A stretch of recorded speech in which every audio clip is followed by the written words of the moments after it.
Hello, music's on. Hello, everyone. Welcome in. Welcome in. This is Fiercestbard. Hello. We're doing art today. Art, that is different from yesterday's because we finished yesterday's art. We finished the basically we finished the fan art that we were doing of Zendaya from well, she's an indie VTuber, and it was inspired by her Kamen Rider outfit. That one was pretty cool to finish. Actually, you know what? Let me pull it up here real quick, just so you guys can see the completed version. Because actually, I added some effects to it after this morning and stuff like that. I kind of added a little bit more glow to it and things like that. Just a little bit of stuff. Yeah, there we go. So this is the finished artwork. Let's see. I added like a little bit of greenish orange type of color to where she's glowing, and then added some of the reflected light from the glows over here and stuff like that to it, right? So it's like, you know, it's got the full glow up, as it were, and stuff. And you know, like, it has all the effects on it and stuff like that. Pretty happy with the way it came out. Hoping that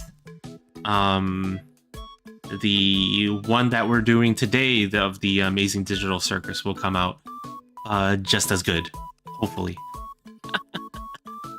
You never know, but so far,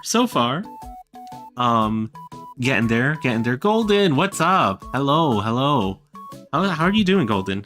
But yeah, what I did do was I started adding shadows to Ragatha, and I actually changed Pomni's coloring a little bit, because originally I had Pomni in the shadow underneath Jax, right? Just like everybody else, because the sun is behind them, so that the light is coming towards us. So it should mean that everybody else is in cover, except for, like the tertiary characters that are like more on the side. But the thing is, the light is actually hitting Jax's fingers here, right? And also his hair, his ears, I should say, right? So actually, there's a light ray that's actually coming and flooding in around over here and stuff like that, like in between Jax's ears and fingers. So I was like, oh yeah, you know what? That might mean that there might be like some kind of light leak of some sort, because even though the sun is over there, it's the sand is casting light backwards at everybody and all that other stuff, right? So there's gonna be some kind of bounce. So I decided to just sneak in a little bit of a column of light that's hitting Pomni, because technically, even though Pomni is underneath Jax, she still is more forward than him. So she shouldn't be subject to the same exact situation as Jax is. So it pushes her forward a little bit more, and everybody else stays behind. So that's kind of, what I'm trying to do anyway. I'm just here bored and chilling. Otherwise, I'm good. How you been though, bro? I've been pretty good, except for the fact that, like, apparently everything in the bounty hunter hovel is falling apart. So you guys heard last week when I was not last week, but a couple of days ago, when I was talking about the fact, did I mention it here? So a couple of days ago, basically, there was a huge leak of water. Well, it was not that big, but water was leaking from the ceiling. Apparently, someone upstairs was doing some kind of work, and they they sprang a leak. They fixed it, but it still dripped down into our kitchen and stuff like that, right? So that's one thing, right? We got that mostly squared away. It didn't really do too much damage or anything like that, but we got it mostly squared away. And then what else? I'm trying to get the hood fan over the stove replaced, right? Because the motor burnt out on it, so we can't exhaust our fumes from not smoking, Jesus, from the kitchen.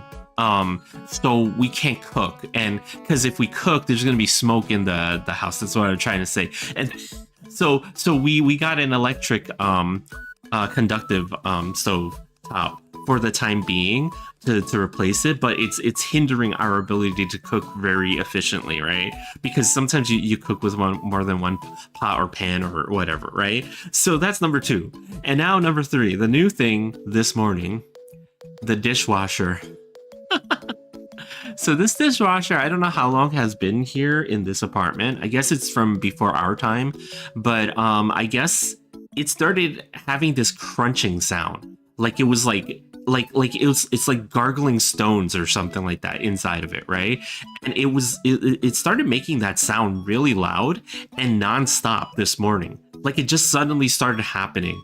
And stuff, right? So from living in Cappy Town, sometimes you have to take things into your own hands, right? Like situations, right? And I kind of learned to do that a little bit. I basically went and looked up some facts and some videos online of what do you do when you hear that sound, because maybe it's something easy that you can fix, right? Not so easy. I had to take apart the filter inside of it and get my way to the pump, the pump that's inside of the dishwasher, and it had stinky water in it and all that stuff, right? I did find a piece that was loose inside of it. So there was like a little plastic circle thing. I don't know where it came from, but it looked pretty chewed up pretty badly. I guess it was inside of the pump as it was going and stuff like that, and just like grinding the motor on the inside for the entire time. So that immediately fixed the gargling stones sound problem, but the motor won't stop. It's just continuing to go. So I looked up a little bit more info on there, and it looks like I have to call someone in to take care of that. That's not something that I can do by myself, unfortunately. So yeah, like our kitchen is falling apart. It's falling apart. It's just like either it's falling apart or we're cursed and I need to get an exorcist for the kitchen because the kitchen's haunted or something. I don't know what's going on, but it is completely like, falling apart at the seams and stuff like that. But otherwise I'm good. Otherwise we're really good. But yeah, here, let me grab the color that I need real quick. Let me grab the color I need real quick.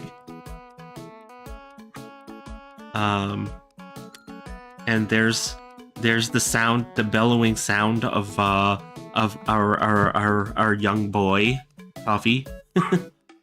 Damn, that kind of sucks, but at least nothing crazy bad has been happening yet. No, nothing crazy bad has been happening. Mooney actually got sick though, earlier this week, and she's doing a whole lot better. As you guys can see from things on her side. So that was good. That was always good. So I'm happy about that.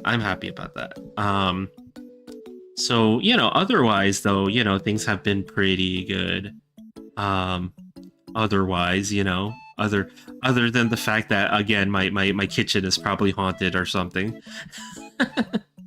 That's what Mooney tells me all the time. She tells me that the kitchen is haunted because she knows that I get spooked out. I'm not like a spiritual person, by the way. I'm not like specifically a person that has like like any kind of religious thing. Not that that's a bad thing or anything like that, but I'm just not, right? And like I because of Cappy Mama, I developed a little bit of like a spookiness in my life. Like Cappy Mama always believed in all the Cappy stuff, right? Like the old school Cappy stuff, like beliefs and things like that, right? But for me, I never really did. But because of that, I also looked and watched a lot of horror movies, and I also looked and watched a lot of those what are they like Searching for Bigfoot, things like that, right? So I watched a lot of those freaking shows growing up, and unfortunately it makes me very susceptible to creepiness. It makes me incredibly susceptible to creepiness. If you guys wanted to scare me or whatever, right? Like I am very easy to spook. Let's just say. And Mooney knows this, so she always tries to spook me out with stuff. she is highly aware of this. And she does not hold back sometimes when she's spooking me out.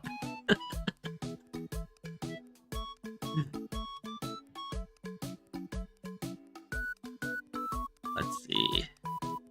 Here we go. Nice to hear things are going good otherwise, though. Yeah, you know, like, things are going pretty good otherwise. I am getting ready for convention time. As you guys know, I am gonna soon be participating in one of the first artist alleys that I was able to get into this year at CarrierCon and stuff like that, right? So I am full throttle trying to get things going for that right now. And, you know, like, a couple of these artworks are actually for that purpose. So I think, you know, we're making...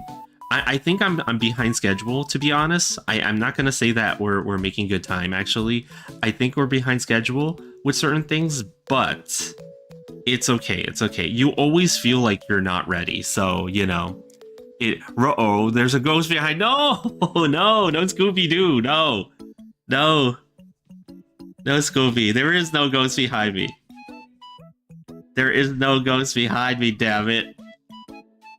Like, what is it? Mooney always likes to tell me to not look in the corners, like very creepily.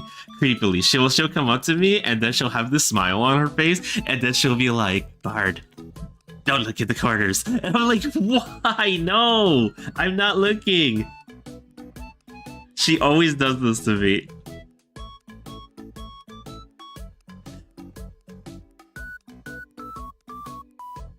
And I get spooked out by it every single time, by the way. Because one day, you never know. One day it could be true.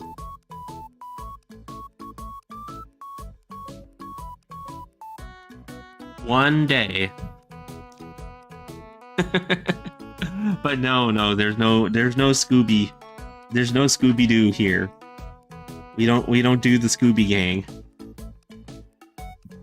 Because I will like, you know, my friends and I, we were always into the Ghost Hunters thing. Like, we will watch those shows even knowing, like, a lot of them are BS and stuff like that, right? Or we'll still watch them for fun and stuff like that. And I've been asked a couple of times, like, oh, you know, Bard, would you ever go ghost hunting and stuff like that, right? And I'm like, hell no. Why would I want to bring that stuff onto myself? Like, you know, like, at best, it's like it doesn't exist. At worst, you actually get cursed and stuff like that, right? And freaking, like, one day my friends found what did they find? They found like it was like a building in Cappytown that was purported to be haunted, and they were giving ghost tours, and they were like, hey Bard, when do you get out of work? And I was like, oh, I don't know, right? And like at this time, and then like after work, they dragged me over, and they're like, we're going on a ghost tour. And I was like, you guys cannot be serious. Oh my god, you guys cannot be serious. They actually brought me to a ghost tour from a supposedly haunted location. It was rather I'm not gonna say the ghost tour wasn't fun or anything like that. I mean, I learned a thing or two about the building and, you know, stuff like that. But man, there was like, I remember very specifically, there was like during the ghost tour, like, so they were bringing us to each floor of the home, apartment, building, whatever it was, right? It was like a very old 100-plus-year-old building of some sort, right? That was still around in Cappytown and stuff like that, right? So they were bringing us to each floor and talking about the history of who lived there and stuff like that. And then during the whole like tour, there was there were like these two people. They obviously came by themselves. Hello, Nomis, how you doing? I always thought it would be interesting and cool to go ghost hunting, but I don't mess with abandoned places and stuff. No, you shouldn't, because the abandoned places are where you get trapped. And then when they, like if you've ever seen any horror movies, you should know never to go to abandoned places with stuff, okay, with ghost hunting stuff, because that's the stuff that's gonna fail you the moment you need it, and then you go on your phone and then that shit doesn't work, and then you're screwed, right? Because you're gonna get a message out and then nobody's gonna understand what you're trying to say because you're too busy running and screaming for your life. I've watched way too many freaking horror movies. I know this. No, but yeah, like during the tour of the mansion, there was these two people behind us, right? And now these two people were like legit ghost hunters. They were actual ghost hunters. Like they had the recording devices, they had a camera and stuff like that, and they were like trying to ask questions, but being very cautious to not disturb the caretaker, like of the place when they were giving the tour and stuff like that. So they were trying not to disturb the tour, but at the same time they were really trying to, like, you know, do the ghost hunting thing. They were really trying to do this and stuff like that while we were all on the tour and stuff like that. So they would like ask they would walk to a corner of a room and like ask a question, and then would like replay their listening device to themselves and stuff like that. Like they were hardcore about it. They were hardcore about it, and I was just like, man, I see this on the shows and I'm amazed by it.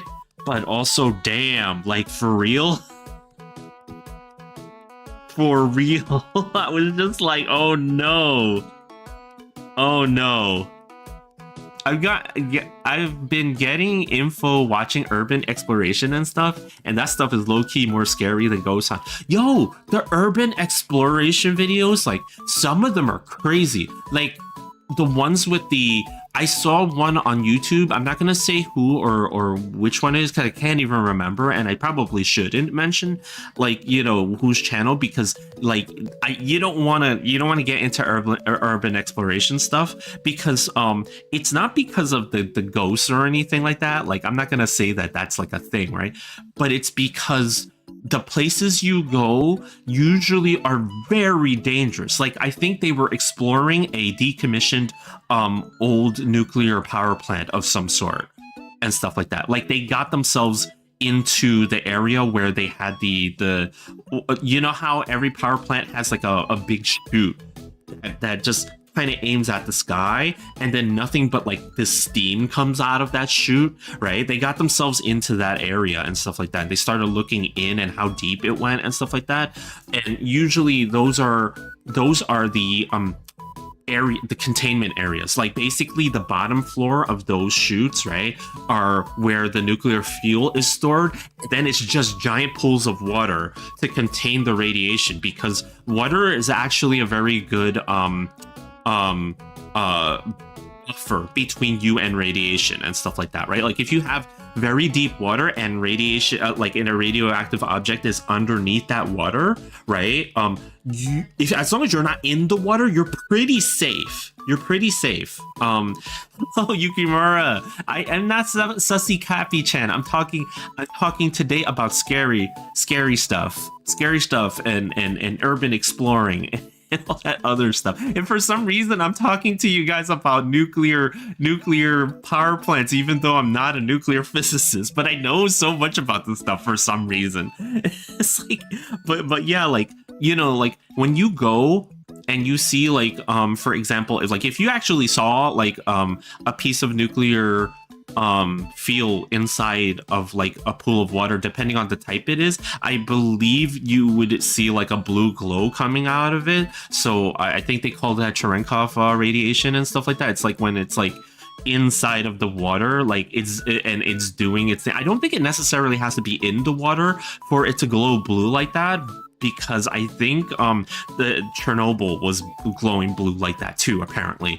But that's like the radiation just coming out of the object, and so you know that that's like a dangerous place for you to be. So please don't go urban exploring at nuclear abandoned nuclear sites. It's dangerous as all heck. You know, you don't know what they left behind. I'm also scared from girl booba. Hopefully no one can scare you with that. you know, but there's not much booba in this image today, Yukimura. I'm trying to finish the fan art from the amazing digital circus that I drew. So we got Pomni and Ragatha. Ragatha is I guess the most boobified one here. Ragatha. And who else is here? We got Jax and Kinger and all sorts of other characters in here.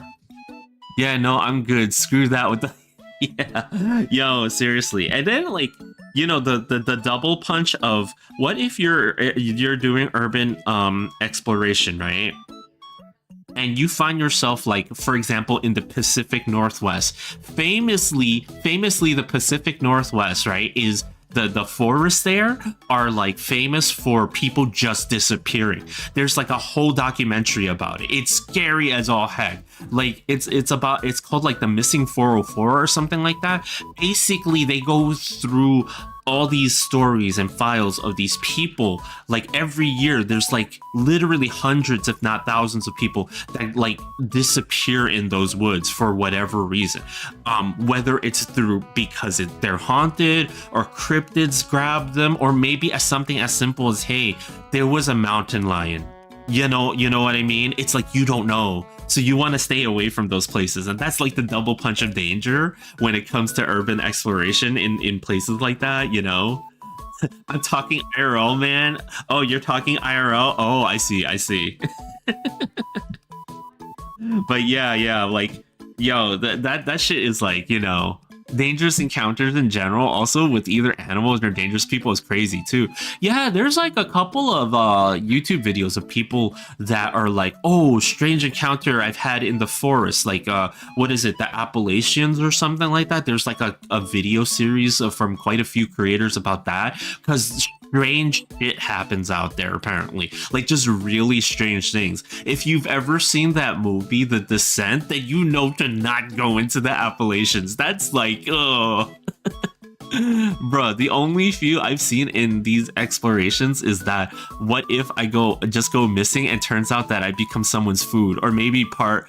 No, Yukimura, no. That's what I mean. It's like you watch those movies. Emotional damage! And you get emotional damage from raiders. Hello, Mooney. Welcome in, Mooney. I'm gonna give Mooney the shout out. Hello. How is the rest of Persona? Did you make it through the dungeon? I didn't get to see the ending part of the dungeon run and stuff like that. I think you're still on Kanji's dungeon right now. Is that where you are? Welcome to give this bard emotional damage from the exploration, you know? W raid, I know, right? Is the W raid? They're playing Persona 4, so you know we're at Kanji's door. Oh, okay, yeah. I usually stop or around where the boss is, and then I think about whether or not I want to go in. I usually chicken out and then try to do it the next day. We're like level 18. Oh wow, I think you might. And I was gonna say, because 15 was the last dungeon, so it usually jumps like about 10 levels each dungeon. So I think I was about to say, I think you're pretty underleveled for that one. Why did I type that? Bro, my brain ain't braining. Look, Yukimura, like, it's okay if the brain ain't braining, because, you know, that's what happens to the best of us, right? Meanwhile, I was under level for Yukiko and survived. Oh, yeah, I think you because I remember watching you fight Yukiko, and it was like you were just kind of like you were like brute forcing that fight, and I was just like, I was watching it like, oh man. Like, for real, you can you do this? I was like, wow, that was crazy. But yeah, you know, like, hopefully you should go get something to eat or something, or take a break, because I know you were streaming for a while, so you should probably go and take care of yourself, Mooney, and get a snacky, or see if the boy wants a snacky. The boy always wants a snacky.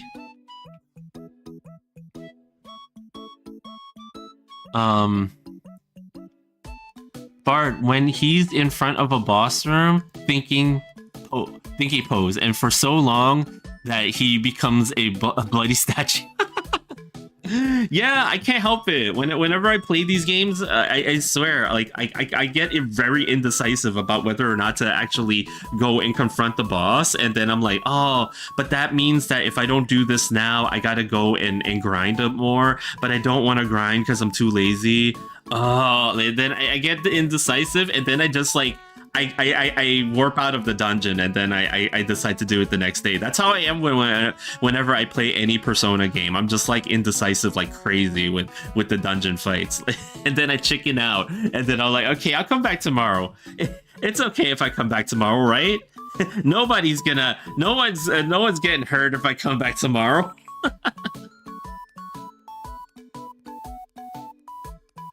I guess that's why you can't trust me in a situation like that.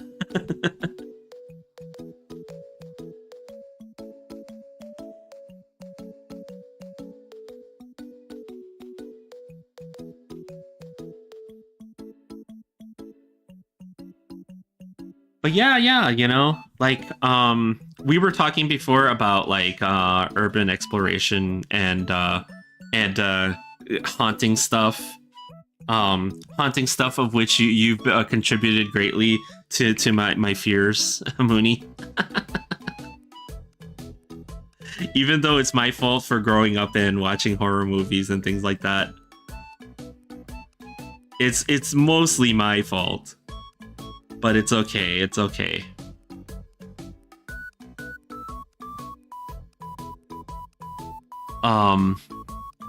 Anytime I encounter a boss fight for a game, I always try to beat it, or at least try it out before I end it and pick up later. And that's like a bad habit of mine, because I don't end it right there and pick it up later, right? Like my bad habit is I go to the boss room, I get nervous about how hard it might be, and then I'm like, okay, I can do this later. I don't need to do this right now. And then I procrastinate like crazy, and then like procrastination becomes days of procrastinating the boss fight, and then like those days of become months, become like weeks, and then pretty soon like I lose track of where I was actually in the game last. And then when I come back to the game, I'm like, what was I doing? Oh yeah, that's right, I was trying to decide if I was gonna fight this boss or not. You know what, I should probably think about that a little bit more. And then I end up not fighting the boss again. That's me when I'm playing role-playing games. Apparently, I was traumatizing stream with my real voice. Oh, no, I heard it. I heard what the voice that you were doing. No. That's not Mooney's real voice, chat. Please. That's not your real voice. I refuse to believe it. I refuse.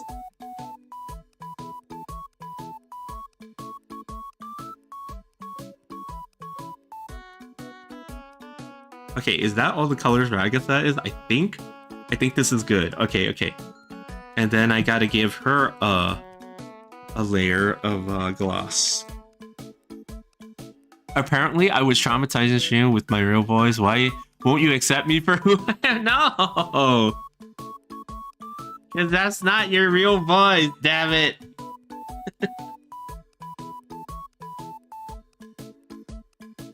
I'm almost 100% positive that can't be your real voice.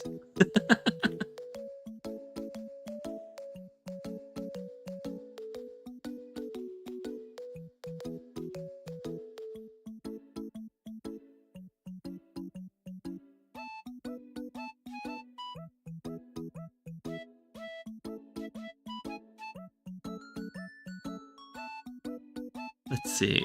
How is this supposed to go? It's basically Stitch if we remove the ring aspect. This is what Mooney does to me. Now you guys can share in it too.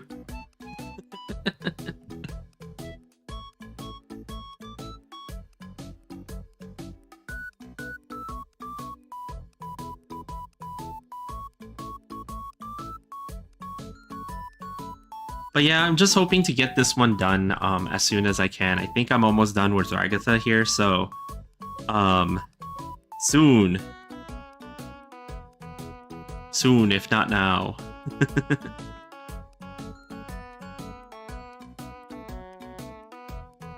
So I'm trying to do like this effect where they all have like a shininess to certain parts of them, because they have this look of like, because I as I recall it from the first episode, they all pretty much have this look of like being, they're supposed to look like this low poly PlayStation 1 era video game type of thing. So it's like, you know, if they have like a glossiness to them, it's because of like the weird effect that they're trying to achieve with certain rendering modes, I guess, in video games from those days. So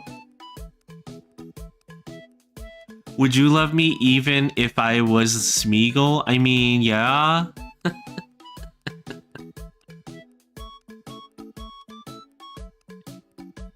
This is one of those questions, right? This is one of those trick questions, like the "Would you love me if I was a worm" thing. I feel like this is one of those questions.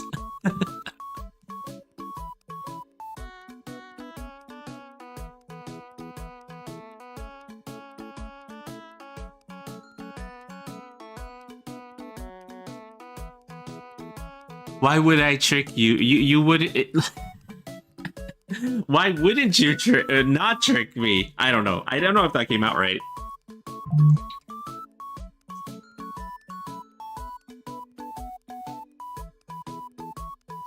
Sorry, I had to illegally hydrate for a second there.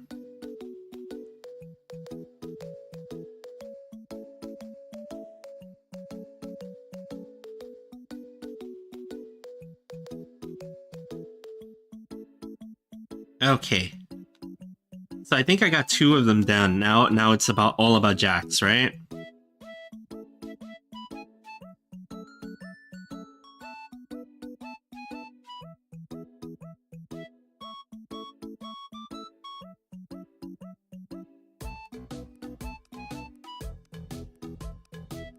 Oops.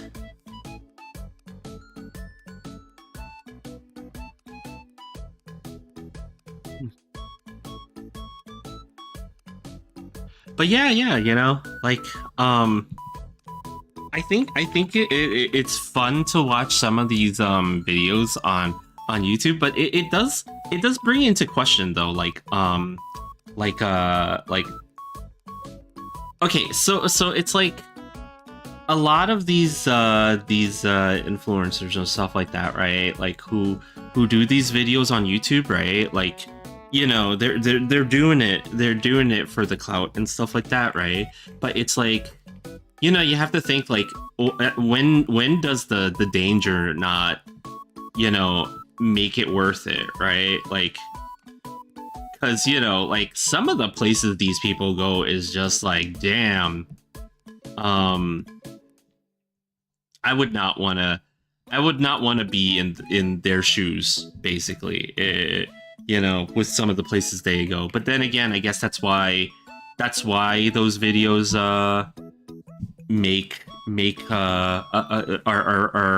they make the big bucks for these guys and gals who do these type of things.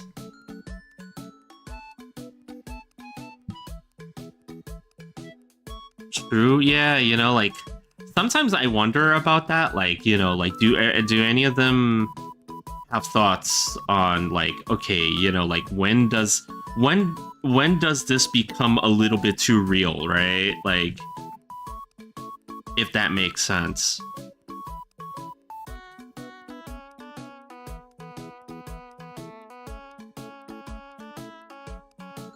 because, you know, there's only so many abandoned hospitals you can go to until you actually run into the one that's actually haunted or something, right? Like, you know what I mean?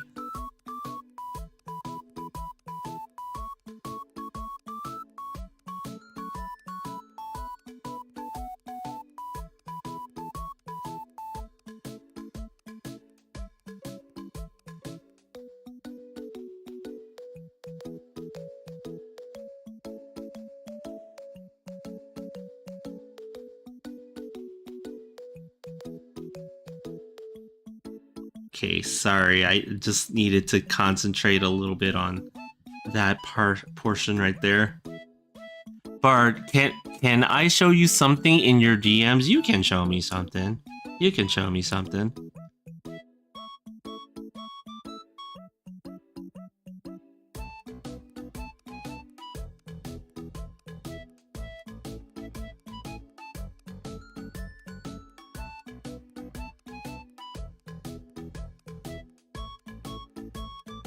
Sometimes I will admit it is a little hard to keep track of everything, like messages from you guys as and stuff like that. But you know, it's all good.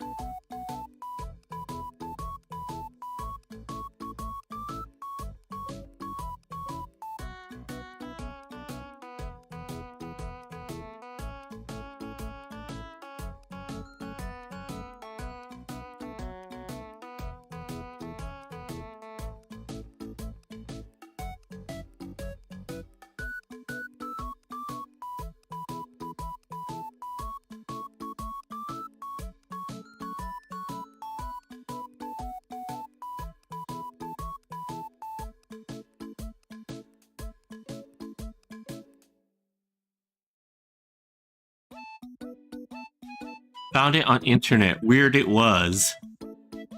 It's so weird that it makes you sound like Yoda.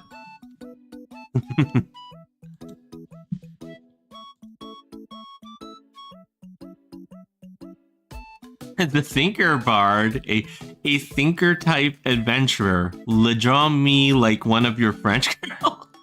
What the heck? By Mooney Shoda. A bronze sculpture depicting a nude form of humanized sussy Capuchin's figure of heroics. You made this, didn't you? You had to have made this. I don't think you found this at all.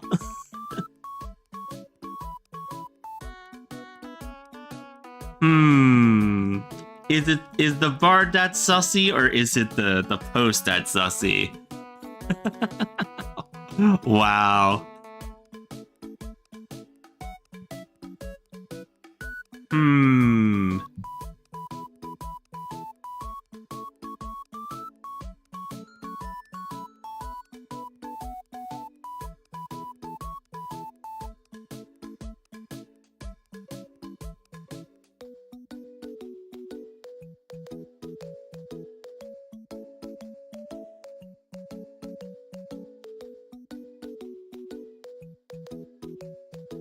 There we go.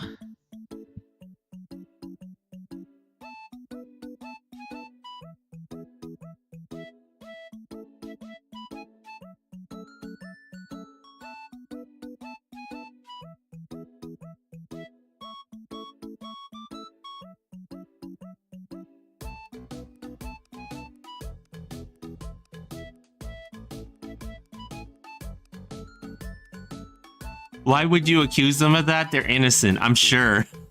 They probably have a parental form that proves that they are innocent, chatter number 1. By the way, sent in general if anybody wants to see it. By general, you mean the Discord, right?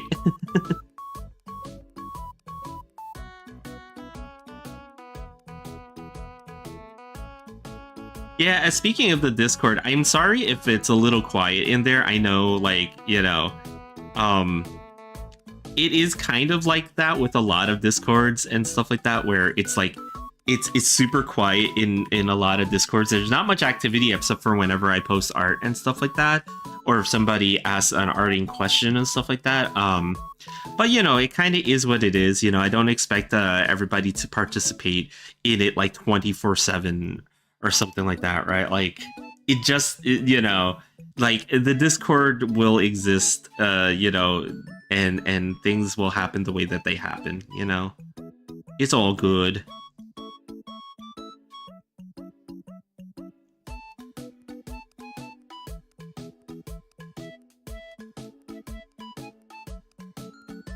But yeah, I mention it only because I know that, you know, it's like a lot of people are in a gazillion different Discords to begin with. So it's like one of those things where it's like, oh.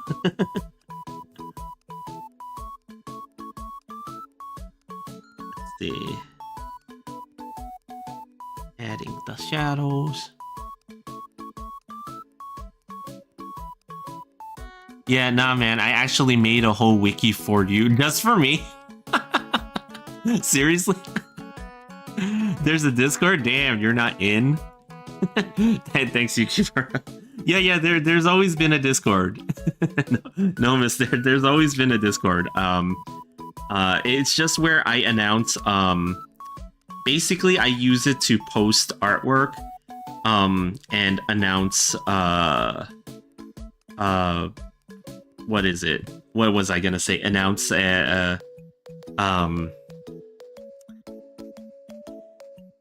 like my lives. That's it.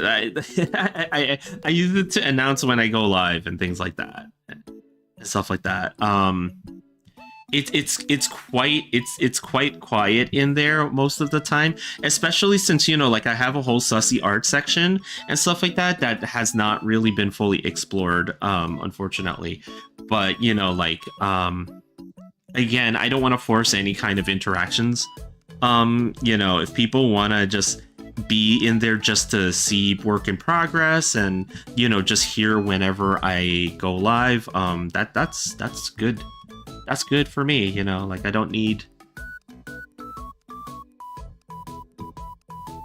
because I think, you know, again, like people are probably in a gazillion Discords to begin with, right? So it's like you don't need any more Discords to be in.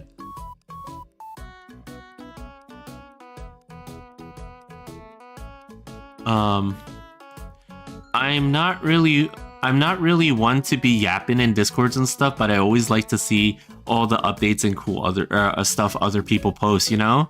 He announced that he's gonna retire from being sussy, but that retirement lasts for 5 seconds. What are you talking about? It lasted at least 10 seconds last time, I think.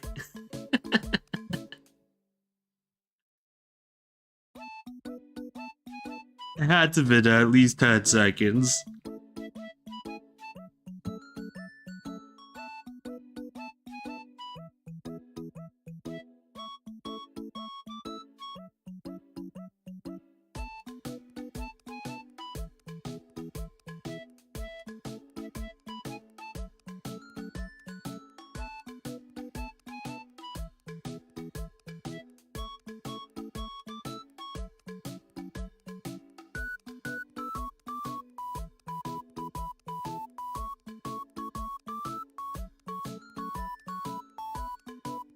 And then like,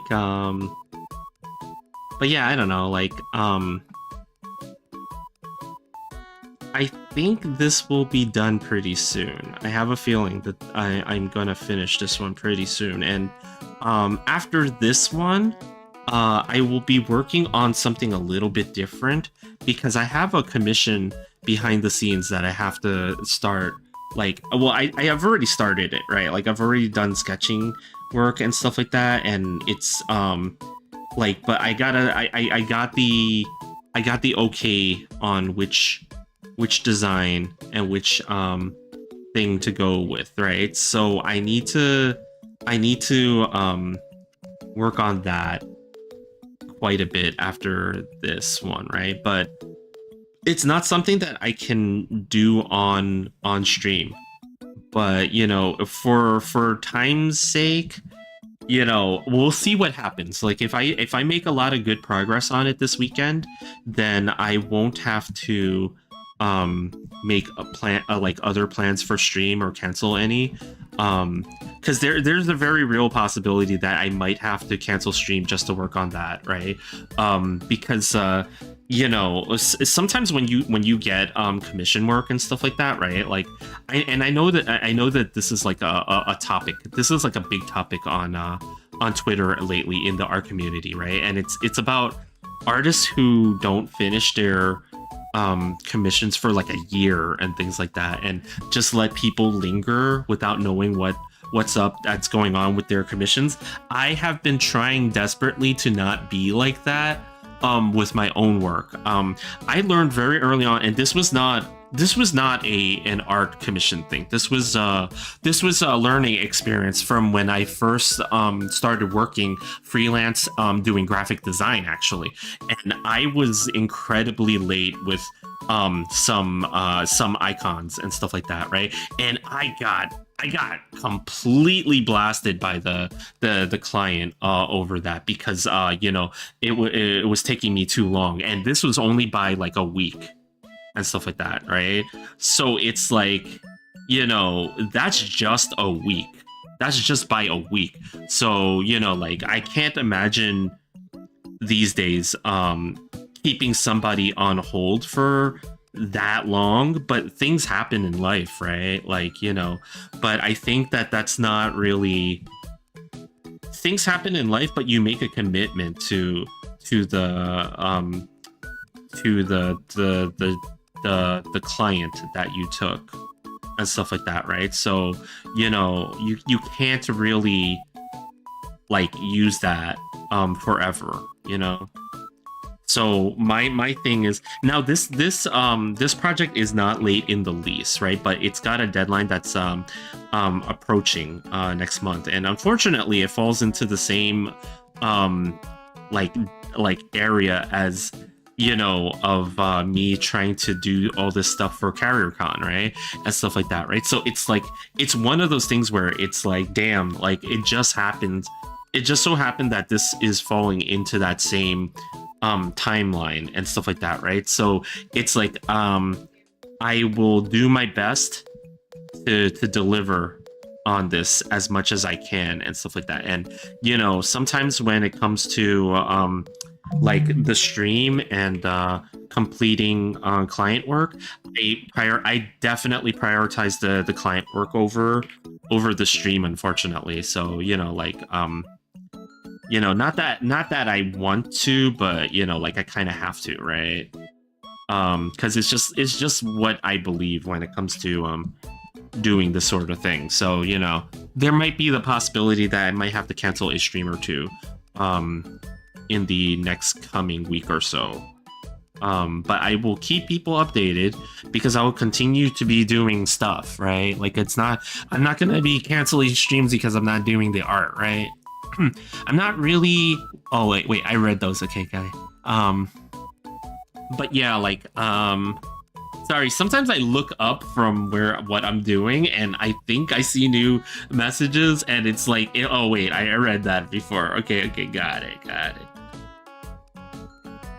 But yeah, that's just life as Bard, unfortunately.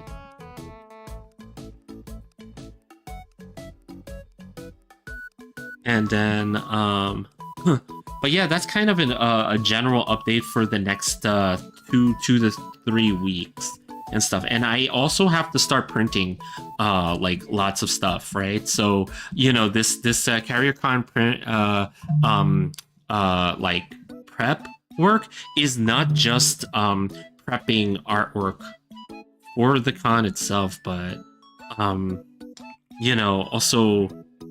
also like printing and stuff like that, getting things ready. Sorry, my voice is like giving up on me right now. Because something is unfortunately caught in my throat, and I'm like trying to talk at the same time, but I don't want to be clearing my throat the entire time. But yeah, so that's all the happenings right now over here. And it's kind of what you sign up for when you're trying to do arting, like in this kind of manner and stuff like that, you just kind of sign up for this whole this whole situation, right? Like, you know, getting yourself into the crunch of things, and then, you know, like managing personal projects as well as you know, your arting goals for tabling at an artist alley for a convention and stuff like that. There's just a lot of stuff that you have to juggle and stuff like that. And, you know, I can see why some artists just like really burn out in these situations and stuff like that. You know, like it's a real, I feel like it's a real testament to the ability of some artists to just power through all this when the convention season starts for the year for them and stuff like that. I'm gonna do my best. We shall see if that's good enough for this year. But yeah, I also kind of want to do, like, you know, I also kind of want to get back to doing certain art for certain characters and stuff like that I've kind of neglected doing, right? Like, you guys know that I play DK a lot, and I also like games like the Atelier series and things like that, and I haven't been drawing a whole lot of artwork for that stuff, and I kind of want to get back into it, you know, because that's kind of where I started everything from. Just drawing like Nikkei and gaming fan art and stuff like that. And for a while here, I've been doing VTubers, a combination of VTubers and then like weird things that I don't normally, I guess is not normally in my wheelbarrow of things. Like I drew Spider-Gwen like a couple of weeks ago, which I can actually finish right now, actually. Like, I just need to add the background buildings and stuff like that. So that's another one I could finish too, if I really wanted to. So yeah, there's a lot of things that I could actually do right now when it comes to arting and stuff like that. So I'm glad that I have so many projects, so to speak, you know, like that I'm working on, like, you know, like even outside of doing stuff like this, right? Like it means that I'm still motivated, and I'm still you know, I'm still happy to do the arting thing. And I don't think there's a whole lot that could stop me from being like motivated to art. But like though there are some things like recently, like if you guys saw the post from what was Taehyung Kim, I think that's that was his name, the artist that used to do all the artwork for like Ragnarok and Magna Carta and all those older 90s RPGs and stuff like that.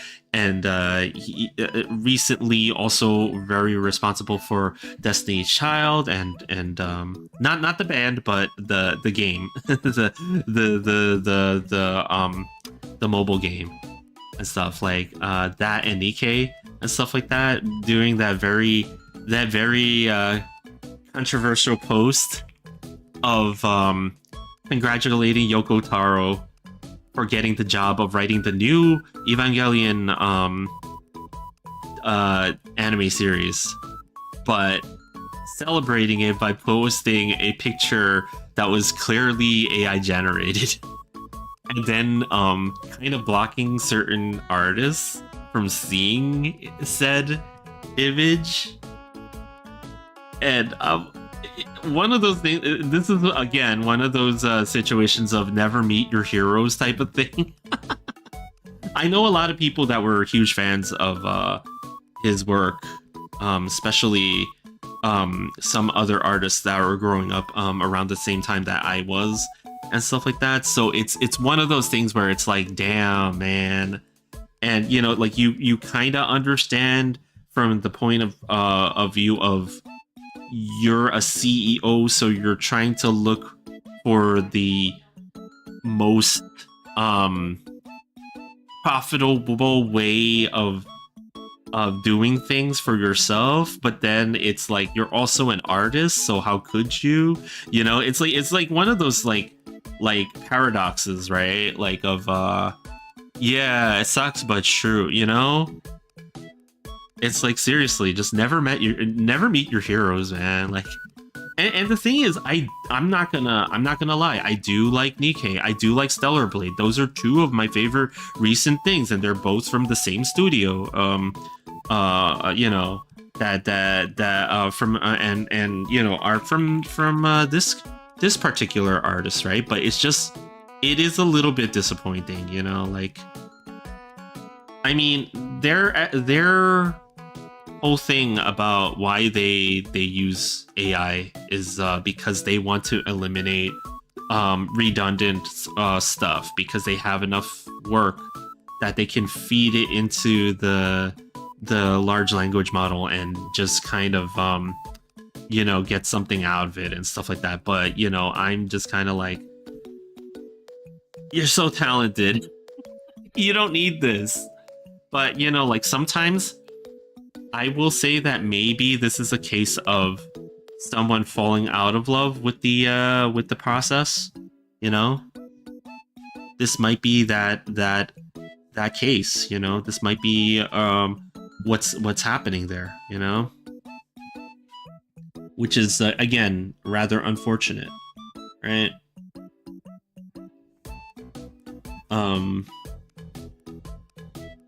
I would say for myself though that I will continue. I messed with it. I'm not gonna lie. I did mess with it when it first when the stuff first came out, because I'm the type of person that is very inquisitive in terms of like, I need to know how it works because it's something that's new. And I definitely need to see what the heck it's all about and stuff like that, right? So it's not like I've never touched it before, but I think for me, you know, I enjoy the actual process of creating the actual art. Like, I think that that's one thing for a lot of young artists these days, when they question themselves about whether or not you know, it's gonna like, what do we think about AI art, and why, like, how do we feel about it, right? Like, is it going to make you stop doing the thing that you're doing now? And my answer is always no, because again, I actually like drawing. I actually like doing the process of drawing and stuff like that, right? And you know, for everyone it's different, right? Like, I know a lot of people are saying, oh, but you can't make any money on it then, and stuff like that, right? But I'm like, well, you can't make any money playing video games, but you still play it because you enjoy it, right? Like, so, like, you know, for me, that's the approach that I have with arting and stuff like that. You know, it's like, it's not entirely like, I would love to be able to make a living and live off of it, right? Because I think it's the one thing that I do in life that's probably my strength as a person. If there's anything that I can say that, like, oh, you know, Bard does this pretty good, I think it's arting that I do pretty good, you know, at least decently, you know. And you know, like, it's something that I would not stop doing just because I, you know, like can't make money off of it, because it's like, I was doing it before then. What, like, so what's the difference for me now, right? Yeah, don't even get me started on the crazy stuff that goes on in the music industry, especially on the music producer side. Oh yeah, you know, I can only imagine, right? Like, because, you know, you have to imagine, like, they probably are like thinking to themselves, like, you know, I just want to get this to this done, like the sample done or whatever, and then they're like, well, I'm just gonna, you know, steal this person's voice and then just do it, right? And then it's like, you know, justified because, oh, well, it's not going to be released anyway, I just needed to get something in first and stuff like that, right? But yeah, like I think the danger with relying on, and this is not me trying to preach to the choir about AI art. I don't care what you do, you know, like if you feel like that's your thing, whatever, you know, it's like. But I will say that there's a lot of like I saw a YouTube video recently about it, and some art directors were talking about, like, you know, the prospect of hiring somebody who, you know, does a lot of photo bashing, right? So photo bashing was like it's the process of taking a lot of different photographs and cutting pieces out of it, right? And then what you do with photo bashing when it comes to concept art, right, is like you'll take the background and then you'll cut out buildings from someplace, right? And then you will just like collage it together first as the background, and then with people and characters collaged in and stuff like that, and then you will make layers over that and paint on top of that, right? And, you know, like just to get a concept out there very quickly and stuff like that. And a lot of people do that process when it comes to doing concept work, right? And but the, you know, this person was saying, like, you know, they are in charge of hiring like talent to, you know, for arting and stuff like that, right? And they've noticed, like, ever since the, you know, like those days, right, like where there's people who understand the power and the limitations of photo bashing, and they take it a little bit too far, where they don't even really understand how to create something new, you know, at that point.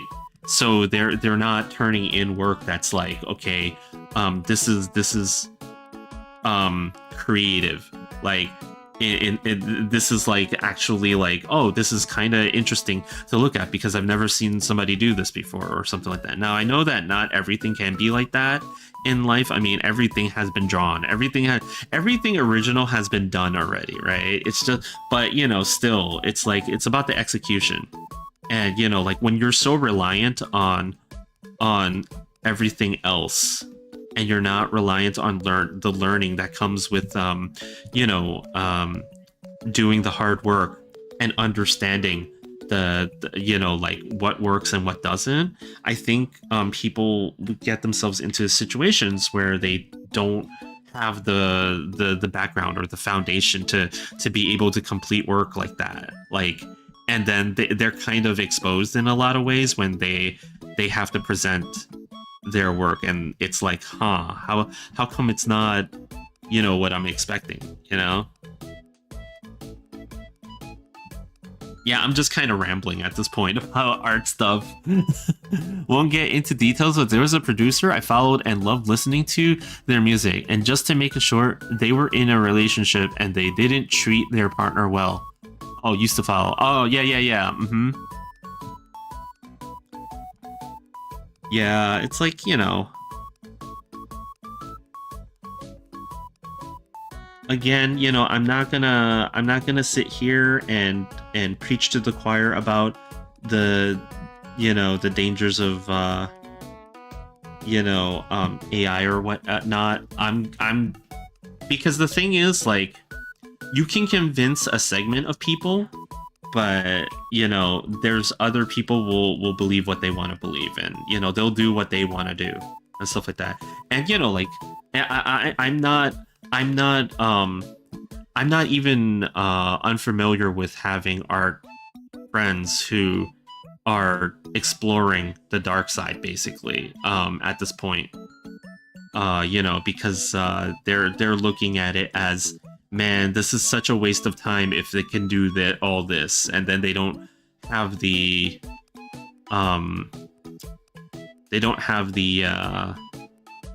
motivation to kind of continue and to you know. So it's like I can tell them a lot of things, but, you know, they're gonna do what they're gonna do. So, you know, it's sad. It's kind of sad, but, you know, again,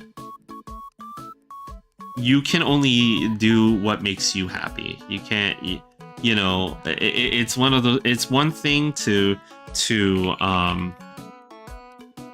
make suggestions for your friends and you know, hope that they take them, but you can lead a horse to water, but you can't make them drink. That's a very old adage. It just probably aged me like a gazillion years, but you know, that it is very true. It's very true, you know.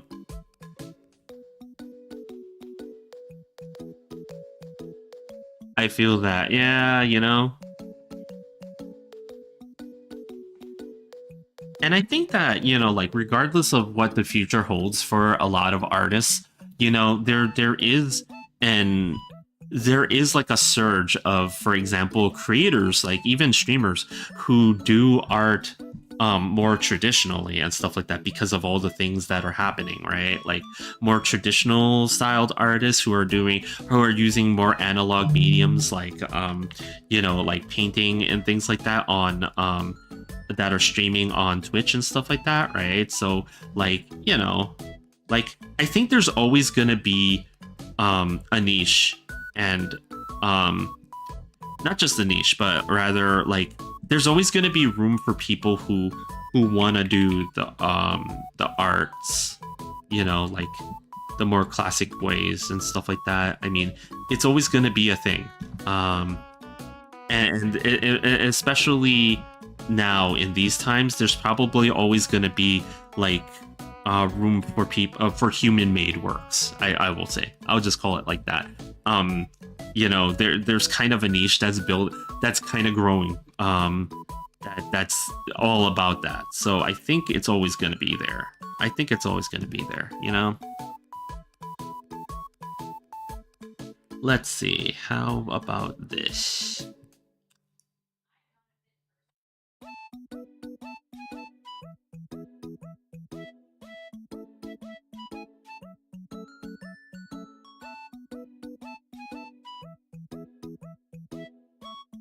There.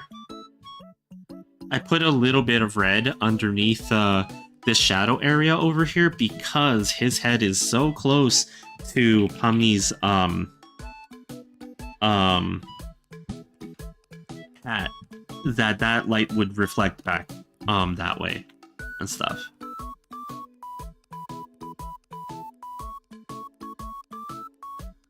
There's probably a lot of places where things like that are happening too.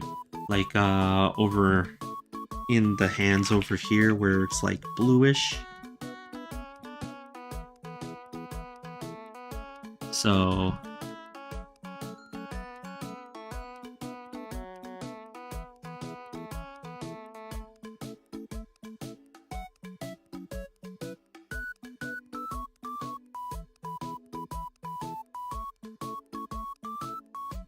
and then more red over here.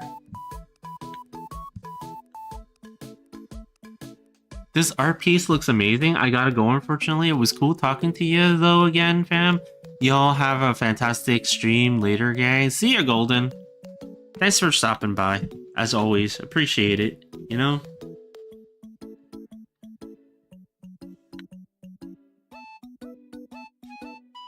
Let's see. How is the key a part of Jax's color also? Oh, autosave. Yes, it is. Yes, it is. Okay. So I gotta detail out this key a little bit. Yep.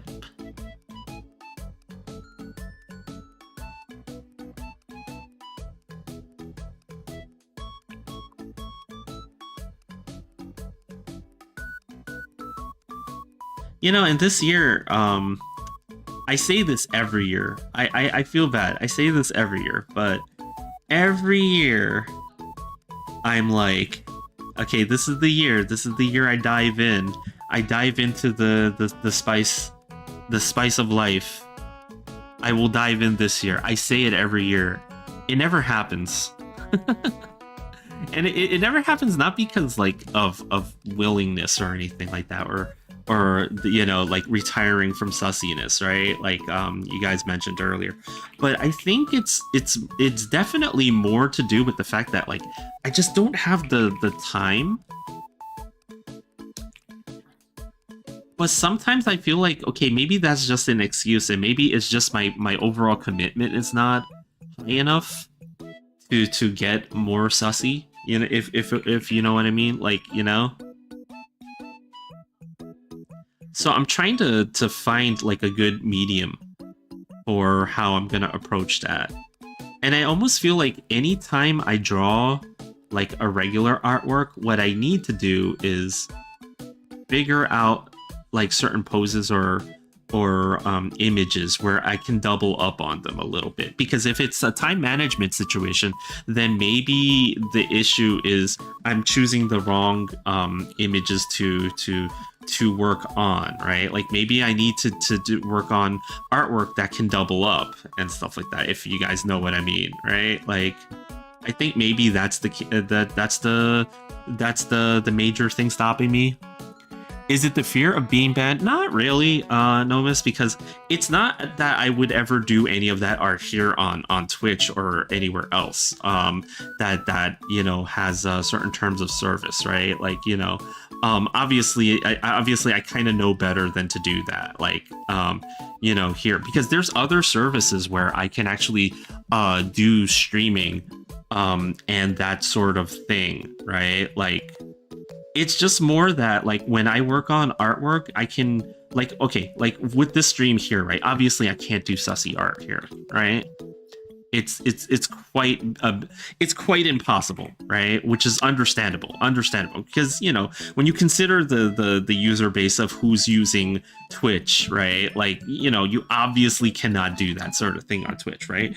But like, so that means a lot of the times when I draw fan art and stuff like that, I have to, you know, be under I have to work under TOS, right? Like terms of service and stuff like that, right? Like I can't break that and stuff like that, right? So that's taking up time for me, and I don't really have the time to do artwork of any other kind because I'm working on this already, right? But like, and I'm not saying that I would do a freaking sussy work of freaking this of all things, right? But like, I would say that maybe the key is when I'm drawing, like, let's say I'm drawing Nikkei, right? Like if I'm drawing characters from Nikkei, and you know, like I'm drawing Dorothy and stuff like that, maybe the idea is to draw Dorothy and have an alternate version of it that fulfills that, you know, like, so I can effectively double dip on the work that I'm doing. So it's like I'm trying to figure it out right now, because it's like, you know, there's a lot of there is a lot of like considerations that I have to make when it comes to doing what artwork, and it's more to do with, you know, like what do I have time for and where am I streaming it, right? And you know, again, that's the other thing, right? Why not draw a character from Stellar Blade? That's the thing, right? Like I can actually draw Eve from Stellar Blade, you know, which was like, you know, I would not mind doing that and stuff like that, right? But you know, like then I could draw, because we all know what Stellar Blade is like and stuff like that. We all know the type of art that is, you know, associated with said game and stuff like that, right? So, you know, there's an opportunity there for me to do something interesting with Stellar Blade on the more sussy side of things, right? It's like, you know, so maybe it's just a case of I need to choose to do certain projects that hit both things at the same time, so that I'm able to get away with double dipping on any one, right? Let's see. Hold on, I gotta fix this because the glow here is just not working for me. Oh, that's why it's like that. Okay, never mind. That's working. And then what's this over here? Why is this? Oh, because I tried to do the reflection from from Jax's head on top of here.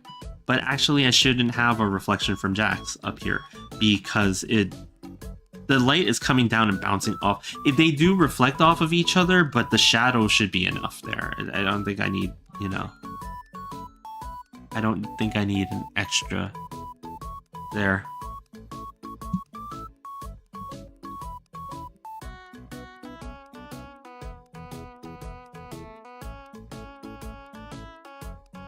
Okay, I think that should be okay for Jax. Just gotta do one little thing. Hold on.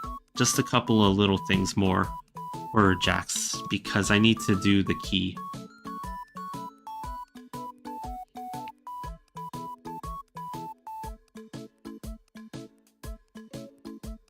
Okay, why is nothing happening? Because I'm on the wrong tool.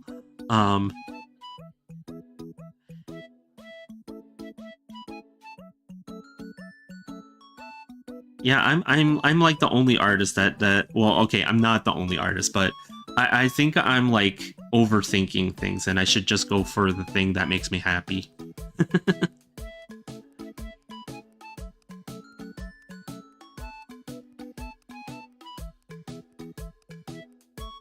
And it's kind of interesting because Mooney always motivates me to do whatever I want and stuff like that, and she doesn't think about it as crazy deeply as I do.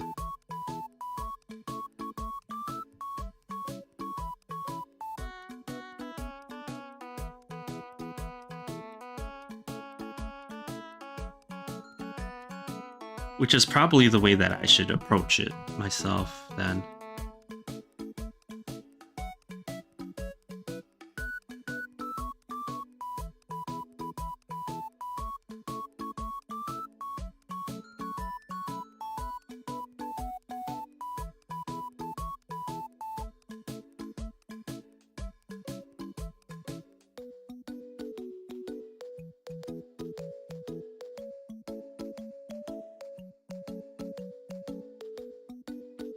There, okay.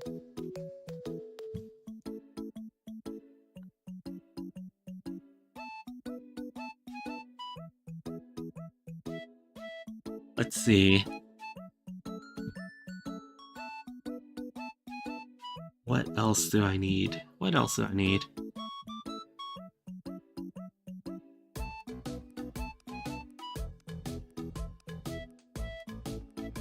And okay, so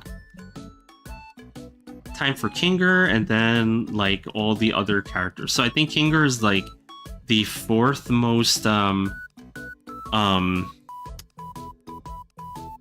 you know, detailed character here.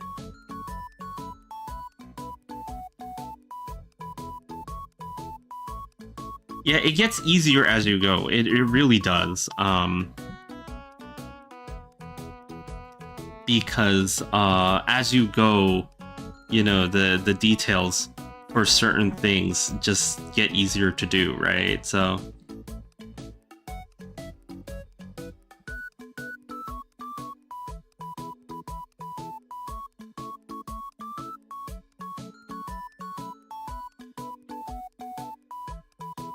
and then I gotta somehow replicate whatever color this is. Right? So it is this color. Okay. Yeah, that's why I sometimes you'll see me undo the layer style and stuff like that and just kind of go in and hope that I can like figure out what color that is or something like that, right? And then like, you know, I'm trying to add some randomness to this with texturing and stuff like that, right? It's probably not as effective as I was thinking it in my head it was gonna be.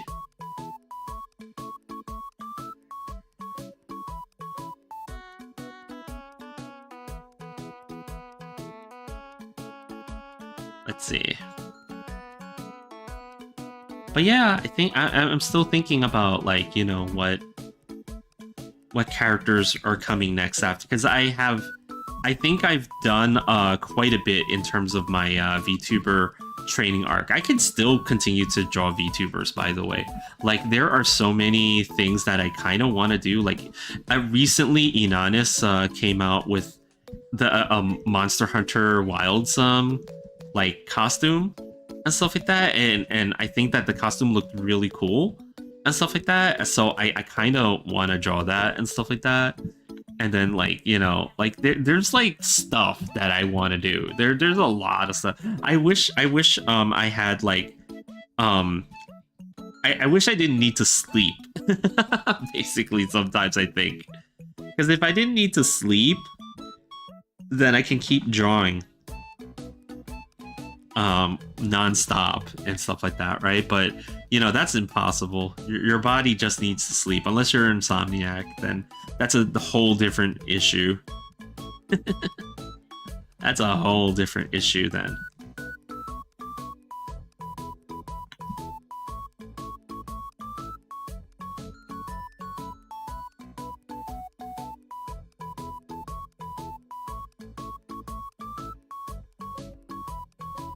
And then I know that people who do sussy art also, they actually are on what is the service called again? I keep forgetting.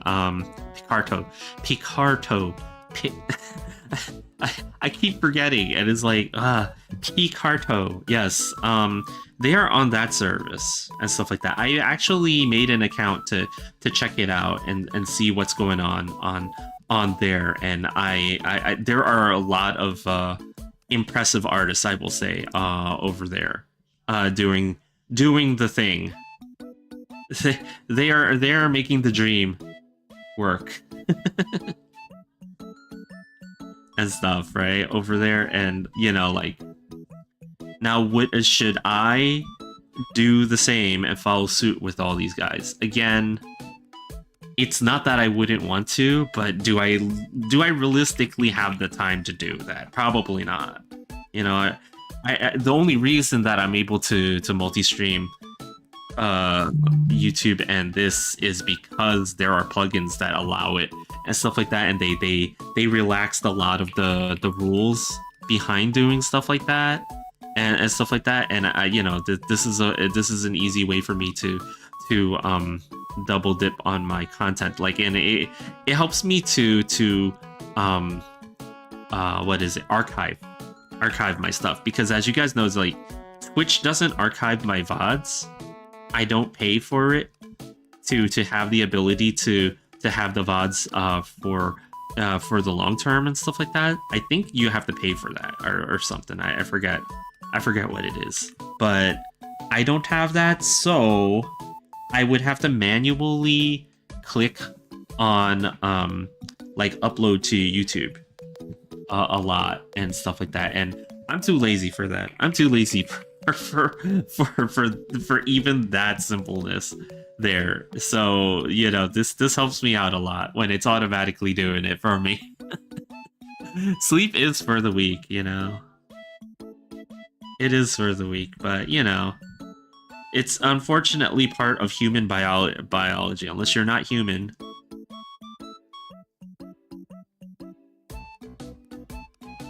But I'm sure the majority of you who are watching this are, in fact, human.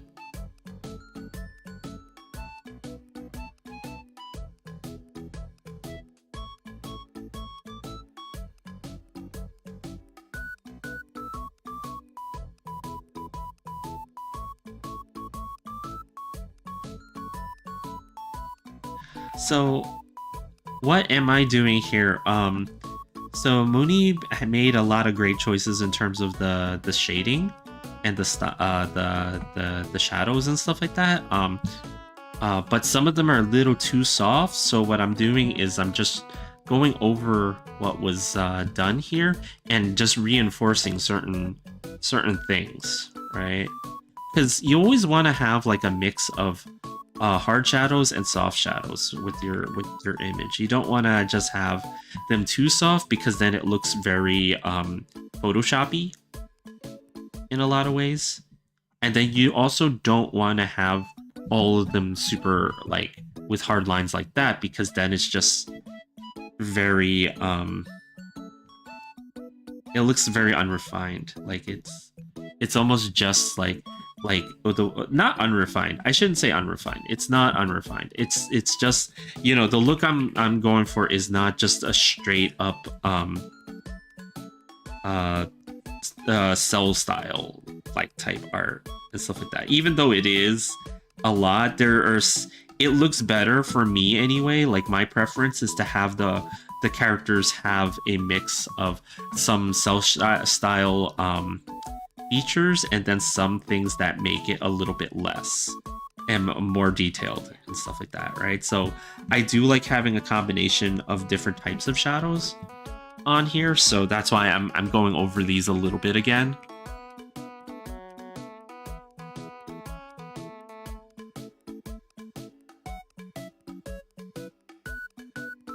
Softening up in certain areas and then just like blurring other areas so that it's not all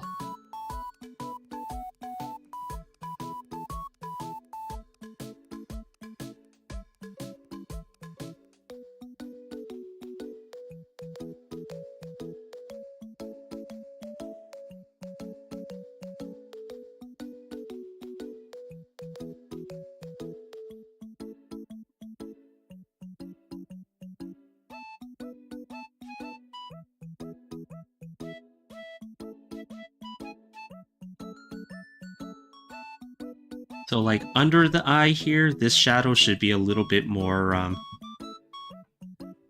hard-edged, as it were.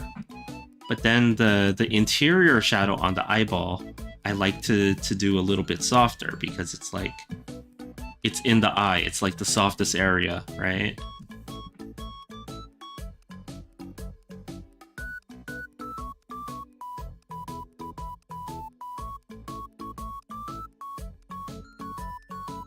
And then, what am I going to do here? So I'm going to go like this and then like this. And then inside of the eye, we're going to do a little bit of erasing, just a little bit.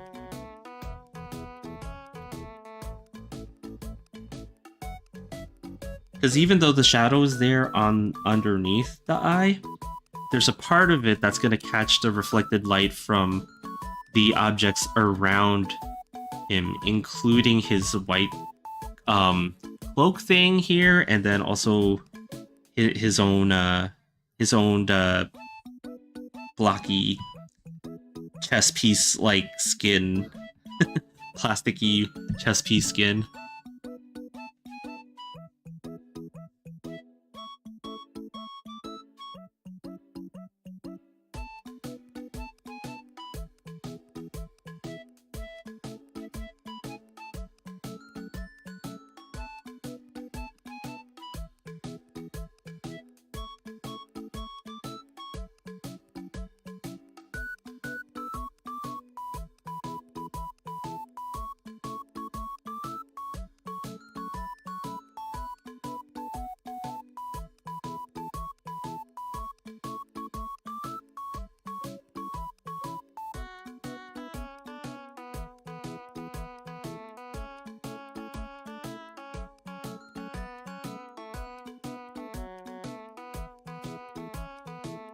I do like this effect here, though. I just wanted to erase it a little bit so I could make it a little bit more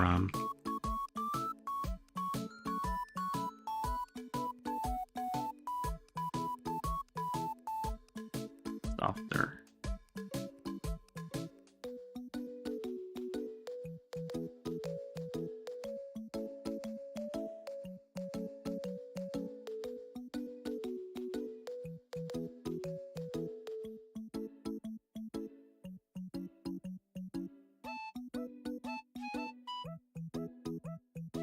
There. Oh, let me look at Kinger's eyes, actually. Let me look at those eyes.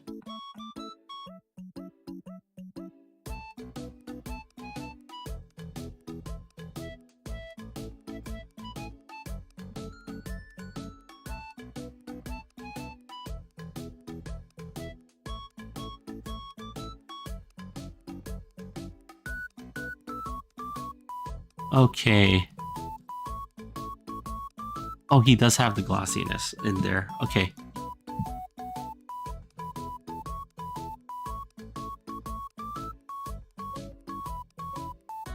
Let's see. How am I gonna do this? Let's see. Okay. Let's see. How am I supposed to... Okay. Let's just soften up with some of these shines a little bit, because they're a little bit too...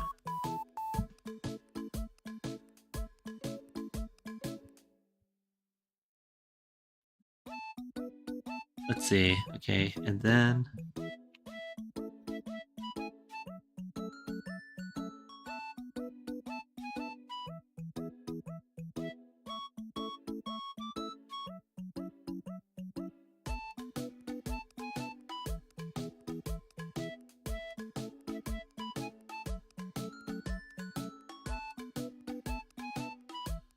Okay, and then we'll do a little bit of this.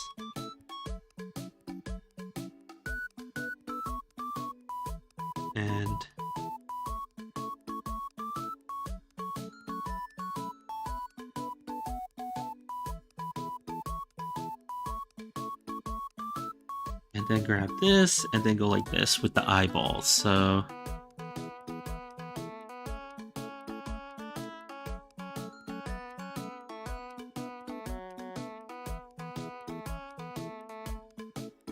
I guess I'm gonna have to put the shines in here instead.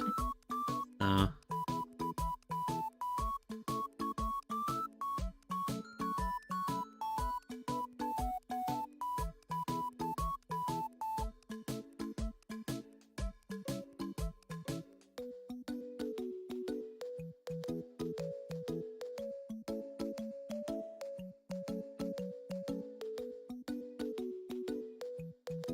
and then maybe add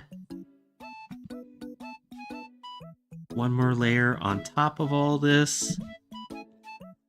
And then this is Finger Eye Shines. Yes, that's what I name my layers. I name them the most basic thing possible.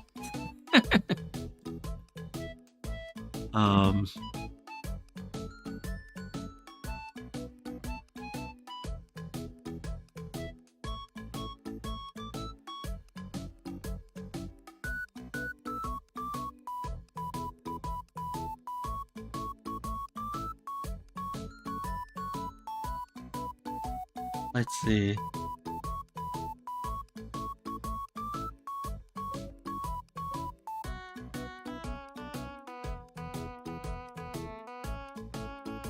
Oops, okay, maybe that does not work. We'll just do it like that. Alright,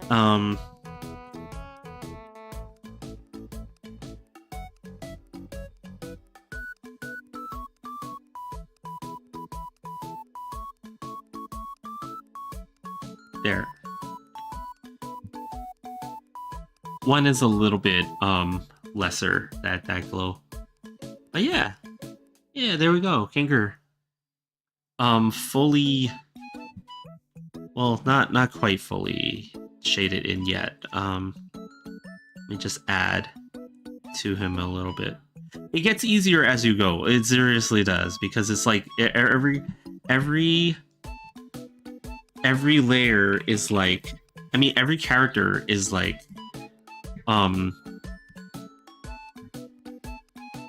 because you the characters get smaller and smaller as we go, right? So like Kinger is the fourth biggest character here, and then the next one would be freaking, I think, Zubul over there, and then no Zubul's up here, and then Gangle.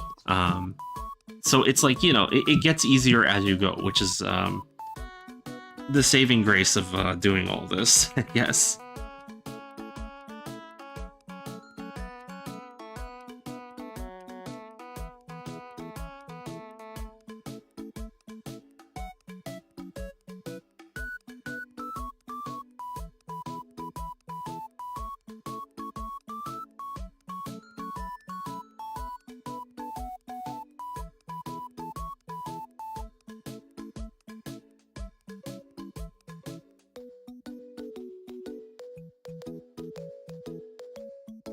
Okay.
Okay, yeah, that's coming along. Okay, yeah.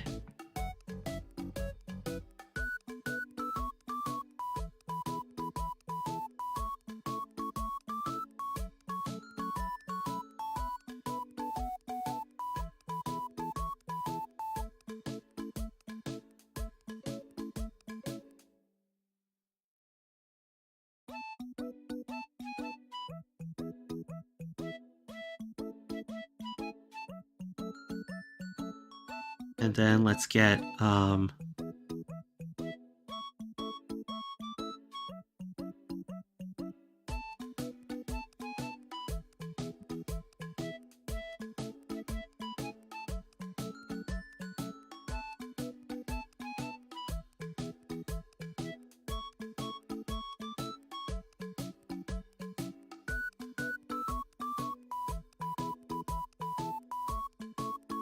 oops, I was on the wrong layer.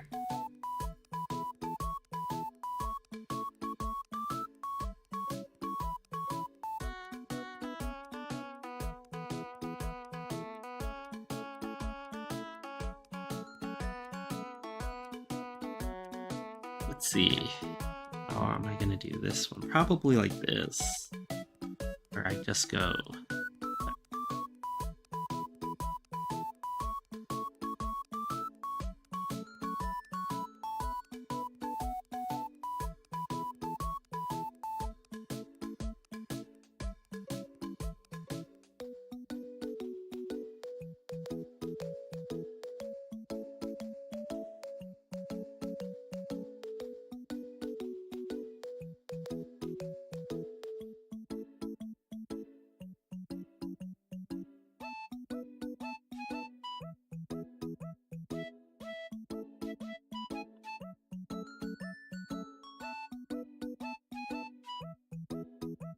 Let's see.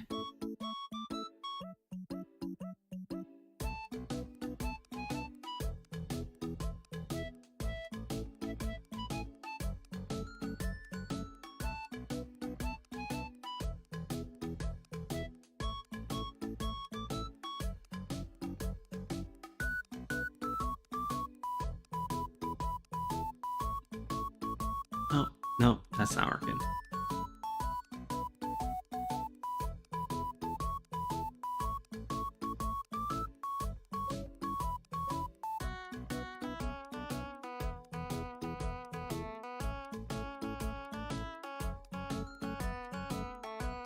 Okay, this is not working out like I thought it would, so I wonder.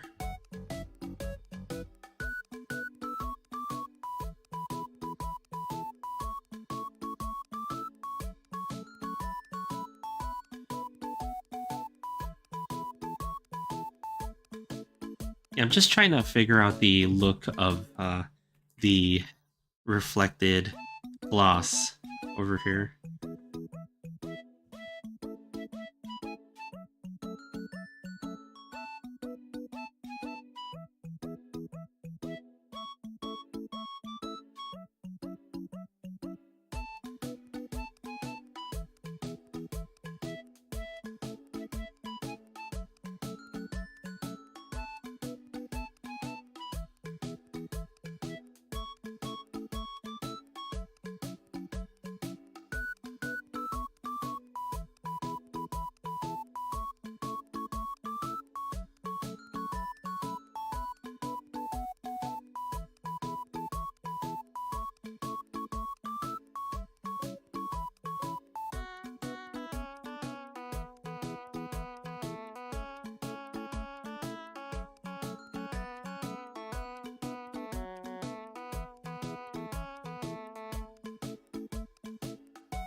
Okay, okay, okay.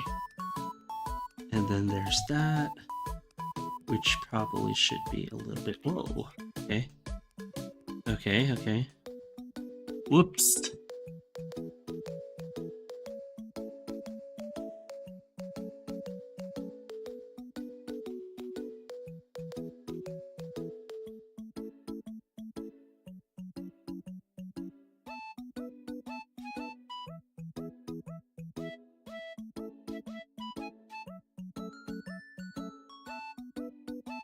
See?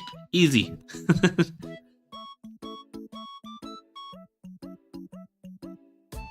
Yeah, as you go through them, like, the smaller the character gets, the more, the less detail that you need to add to it. So it gets easier and easier as you go.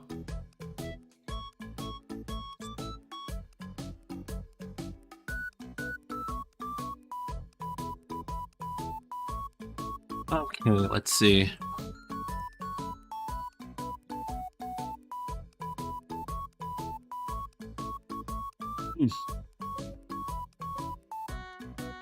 Okay, I'm gonna get one of the easy wins over here. Oh man.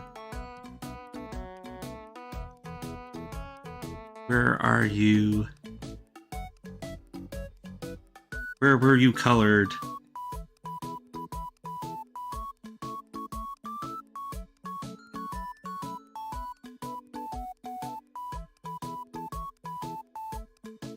Okay, there. Oh, there. Okay.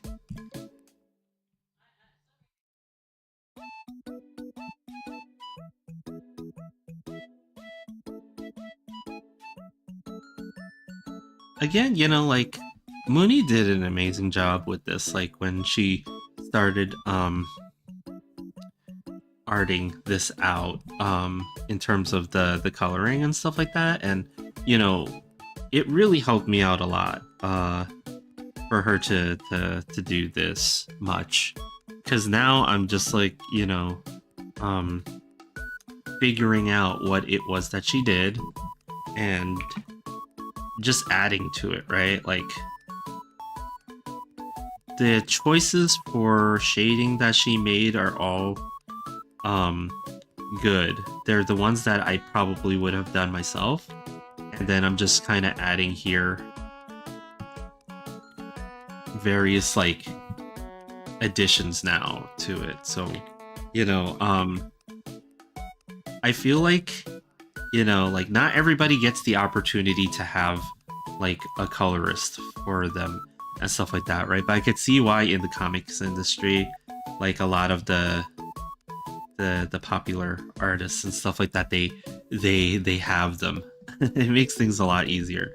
And you see this in a lot of industries as well, in terms of art, like the manga industry and stuff like that, with the assistants who do the backgrounds and all the stuff, and then the main artist comes in and does, like, the fixes or the finishing touches and things like that.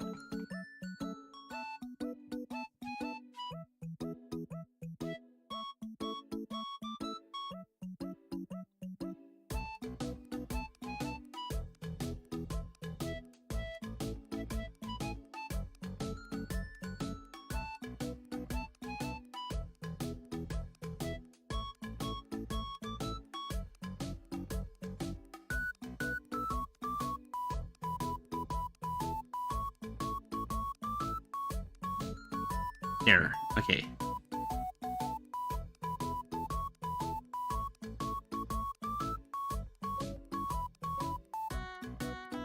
Again, always have the combination of soft and hard lines for the shadows. It always helps.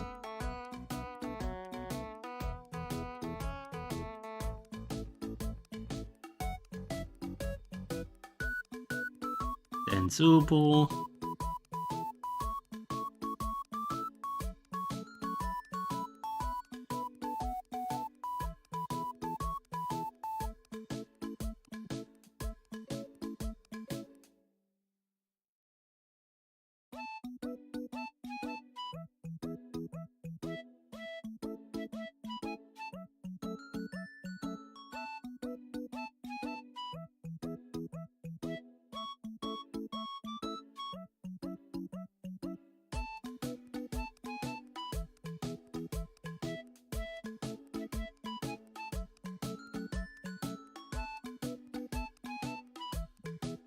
Let's see. Okay. We're almost there. We're almost there. The end is near.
Okay. Sorry, I'm getting quiet because I know that I'm almost like there with this, right? So like once I get into this mode where I'm just kind of like, oh, I'm almost done. Then my entire focus is trying to get it done as soon as I can.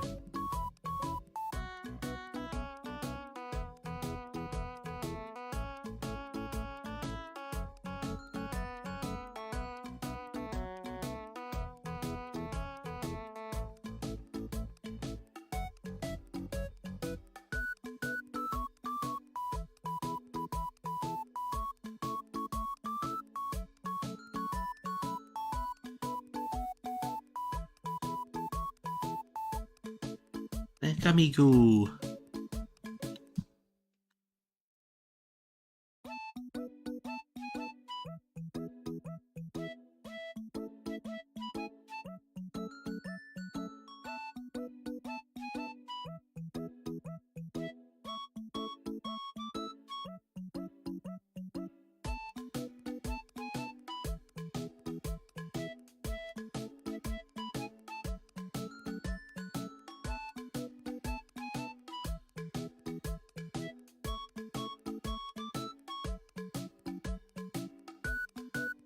That's all I needed to do. Didn't really need to do anything for Kamigoo.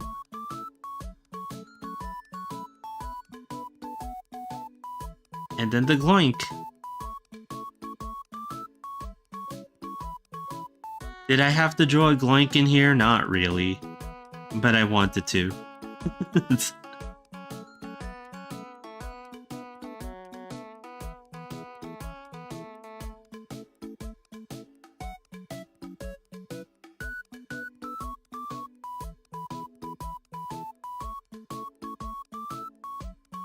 That's all I needed to do with the gloink. Just make the shading darker. That's it. That's literally it.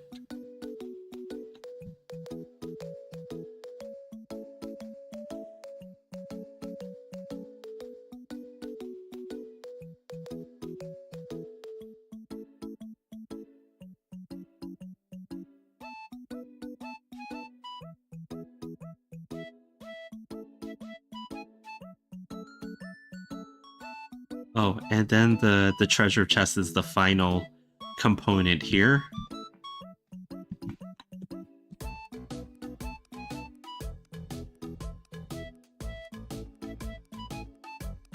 I do like how that was done. I do like the choices here made with the streaky lines and stuff like that. I want to preserve that as much as I can.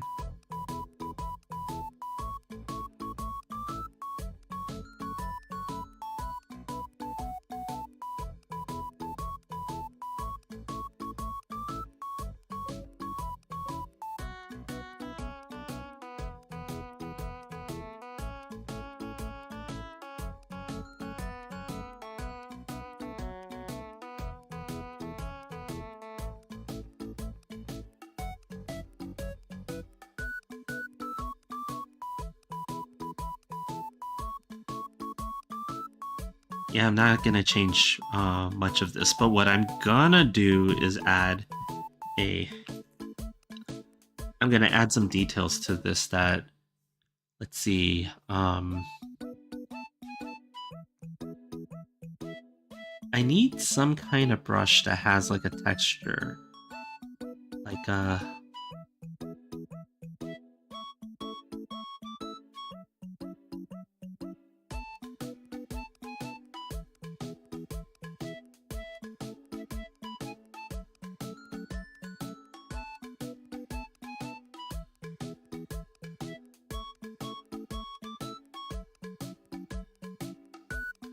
okay, yeah, this works. Okay.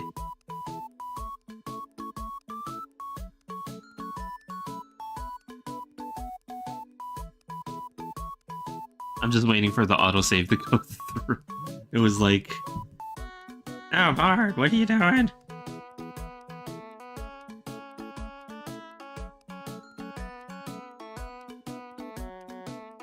I'm just very subtly adding the streak lines of wood, like a wood texture type of thing. Just very subtly. I'm trying not to press very hard on it until I get to certain parts of it.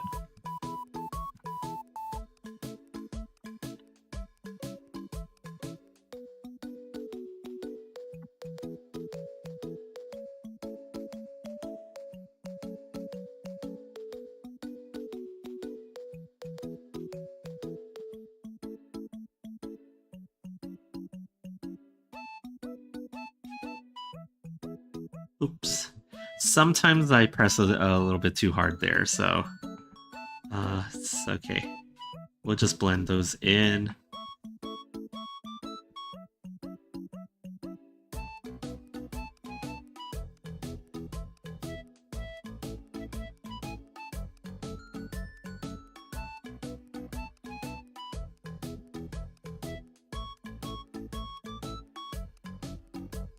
And then take a hard eraser and just get rid of all the crusty stuff.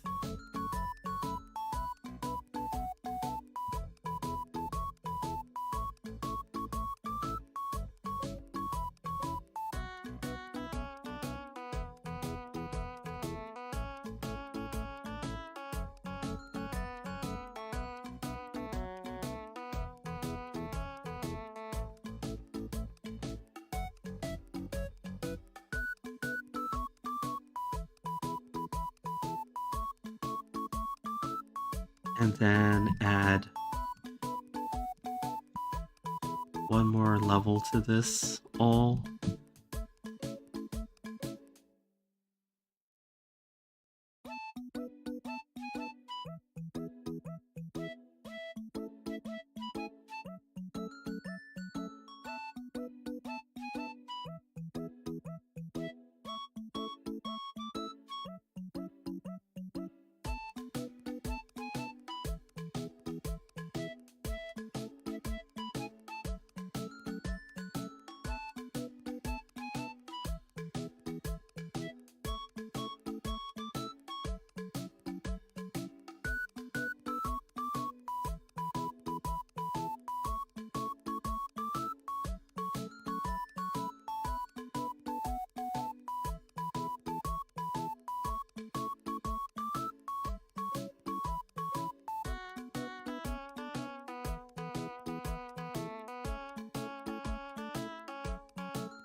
Okay.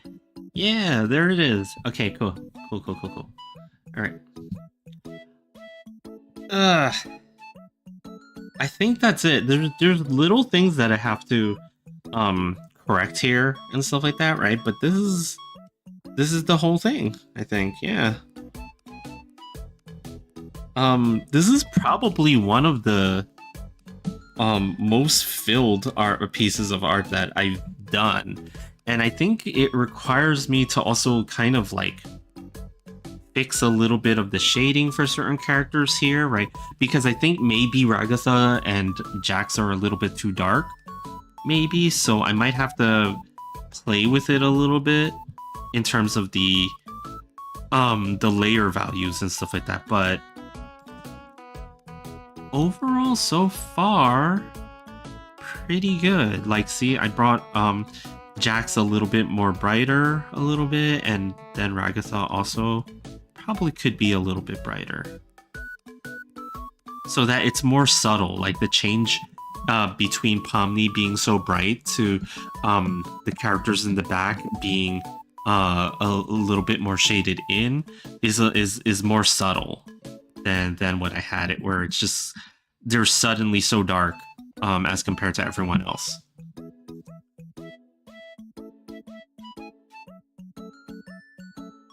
Yeah, but there's a little finishing touches that I feel like I need to make to this, but I can do those offline, and I think it's done here. Like, this is I can call this one you know, finished.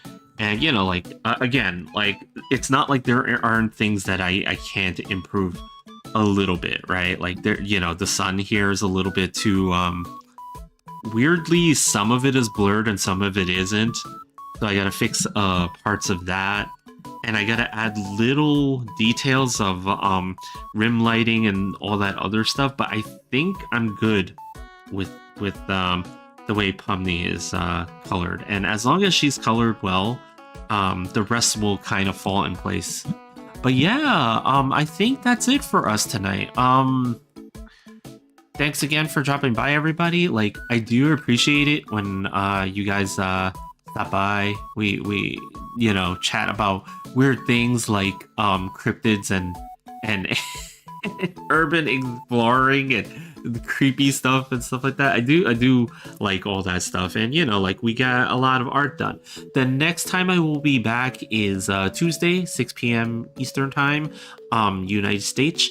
I will try to be doing arting, but I don't know what arting I will be doing. That's the thing. So there may be a chance that maybe 1 or 2 streams might not happen next week, because again, I have to do I have to focus on a certain commission, and I also have to finish one more thing and get my stuff printed for the tabling at CarrierCon. So, you know, it's going to be a very busy week, next 2 or 3 weeks and stuff like that. So I gotta focus like crazy on arting and stuff like that, because you know, again, this is the first artist alley that for this year. I won't say that it's the first artist alley we've done, but it's the first one for the year, and I really kind of want to, at least, I know that I'm not as prepared as I should be, but I think putting your best foot forward regardless is super important. It doesn't matter how prepared you are for the artist alley, you just do as much as you can before then and stuff like that. And you know, if you guys happen to be at CarrierCon, maybe you'll see some prints by my avatar, my earthly avatar, who I will send in my place. You know, you never know. We shall see. But yeah, let's see. Before we call it a day, let's see what's going on. Elsewhere, I think. Let's see. We did that raid previously. I'm just trying to see if there's anybody arting that we would like to drop in and say hello to.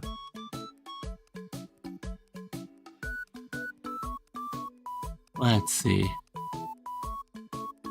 The hardest part is finding somebody to raid into, because it's like I always get really quiet because I'm like searching, like I'm deep in searching thought, and I'm like, okay, who do I Who do I go to? Who do I go to?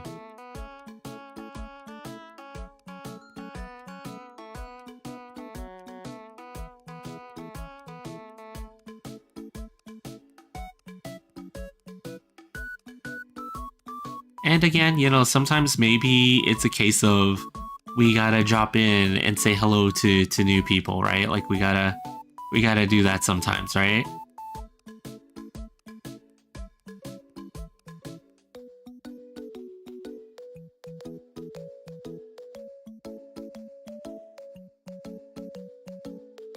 But it depends on what kind of art, right? Because like I don't want to drop in on just anybody and then, you know, like it's not the type of art that you guys like, right?